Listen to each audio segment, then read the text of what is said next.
दोस्तों आज की यह वीडियो नॉलेजफुल होने के साथ साथ आप लोगों के लिए बहुत ही खास होने वाली है। दोस्तों आज की इस वीडियो में आप लोग जानेंगे आखिर दिल्ली में इतना प्रदूषण क्यों है और आखिर दिल्ली में इस प्रदूषण को रोकने के लिए सरकार क्यों नहीं कुछ कर पा रही है। दोस्तों इतने प्रदूषण के कारण दिल्ली में लोग बार बार किस बीमारी की चपेट में आ जाते हैं। दोस्तों सबसे ज्यादा प्रदूषण दिल्ली में ही क्यों है, चलिए दोस्तों मैं आप लोगों को बताता हूँ। दोस्तों इस दिल्ली प्रदूषण के बारे में और भी कुछ बातें करेंगे वीडियो में, लेकिन दोस्तों वीडियो में आगे बढ़ने से पहले अगर आप लोग हमारे इस YouTube चैनल पर पहली बार आए हो तो प्लीज चैनल को सब्सक्राइब करके बेल आइकन जरूर प्रेस कर देना, क्योंकि मैं आप लोगों के लिए ऐसी ही इंटरेस्टिंग और नॉलेजफुल वीडियो लाता रहता हूं। चलिए दोस्तों ज्यादा समय ना लेते हुए वीडियो करते हैं स्टार्ट। दोस्तों दिल्ली में प्रदूषण की कमी करने के लिए सरकार ने बहुत से कदम उठाए हैं। दोस्तों इसमें पहली बार युद्ध प्रदूषण के विरुद्ध अभियान भी चलाया है। दोस्तों कहा जाता है कि इस अभियान के तहत लोग पेड़ लगाने के साथ साथ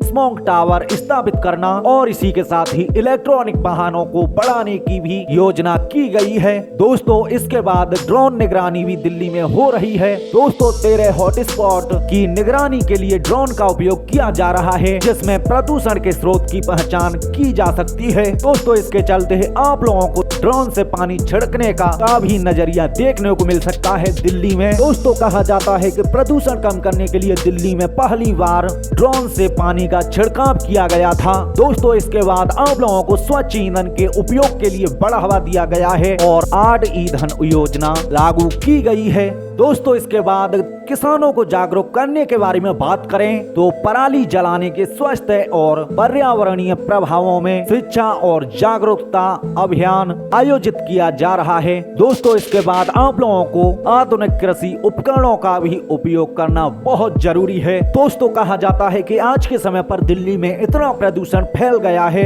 जिसके चलते लोग बहुत ज्यादा बीमार पड़ रहे हैं। दोस्तों यह प्रदूषण लोगों में इतनी खतरनाक बीमारियों को जन्म दे रहा है जिस प्रदूषण का असर आने वाली पीढ़ी तक को भी हो सकता है। दोस्तों कहा जाता है कि बच्चों से लेकर बूढ़ों तक इस प्रदूषण से लोग बहुत ज्यादा परेशान हैं और इस प्रदूषण के चलते लोग कुछ नहीं कर पा रहे हैं। दोस्तों यह भी कहा जाता है कि सबसे ज्यादा प्रदूषण दिल्ली में पराली जलाने और वाहनों से निकलने वाले धुआं से होता है। दोस्तों दिल्ली में वाहनों की संख्या इतनी ज्यादा है जिनसे वाहनों से निकलने वाले धुएं और तरह तरह के केमिकल लोगों के शरीर में जाकर के अन्य बीमारियों को भी जन्म दे देते हैं। दोस्तों दिल्ली के छोटे से लेकर बड़े हॉस्पिटल तक भरे हुए हैं और जिसमें लोग आए दिन ज्यादा से ज्यादा तादाद में एडमिट कराए जा रहे हैं। दोस्तों कहा जाता है कि दिल्ली में स्वच्छ हवा मिलना बहुत ही ज्यादा मुश्किल है। दोस्तों स्वच्छ हवा के लिए लोग वहाँ के तरस से जाते हैं। दोस्तों दिल्ली में हर तरफ से प्रदूषण ही प्रदूषण फैला हुआ है जिसके चलते लोग बगैर मौत मारे जा रहे हैं।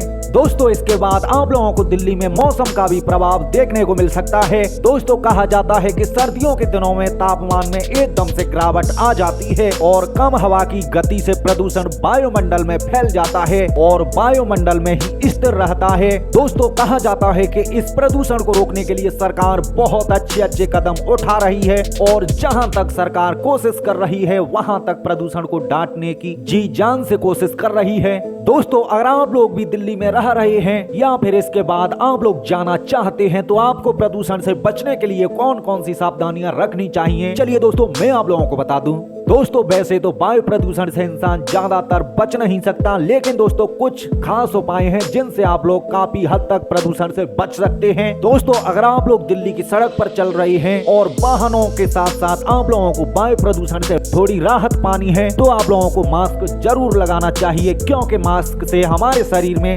खराब बैक्टीरिया के साथ साथ खराब वायु नहीं जा पाती, जिससे बीमारियों का खतरा भी कम हो जाता है। दोस्तों इसके साथ ही आप लोगों को दिल्ली में स्वच्छ जल का उपयोग करना चाहिए। दोस्तों ज्यादातर लोग टंकियों में भरे पानियों को पी जाते हैं जिनमें पानी बहुत दिनों का जमा होता है, जिसके चलते आप लोग बीमार भी पड़ सकते हैं। इसीलिए आप लोग दिल्ली में रह रहे हैं तो आपको बहुत सी सावधानियों से बरतना पड़ेगा। अगर एक भी सावधानी सही से नहीं बरती तो आप लोग भी दिल्ली में बीमार पड़ सकते हैं और इस पॉल्यूशन की शिकार में आ सकते हैं। चलिए दोस्तों मैं आशा करता हूँ आप लोगों को बताई गई जानकारी सही तरीके से समझ में आ गई होगी। लेकिन दोस्तों अगर आप लोगों को ये वीडियो थोड़ी सी पसंद आई हो तो प्लीज चैनल को सब्सक्राइब करके बेल आइकन जरूर प्रेस कर देना, क्योंकि मैं आप लोगों के लिए ऐसी ही इंटरेस्टिंग और नॉलेजफुल वीडियो लाता रहता हूँ। चलिए दोस्तों अब दीजिए अपने भाई को जाने की इजाजत, फिर मिलेंगे अगली वीडियो में।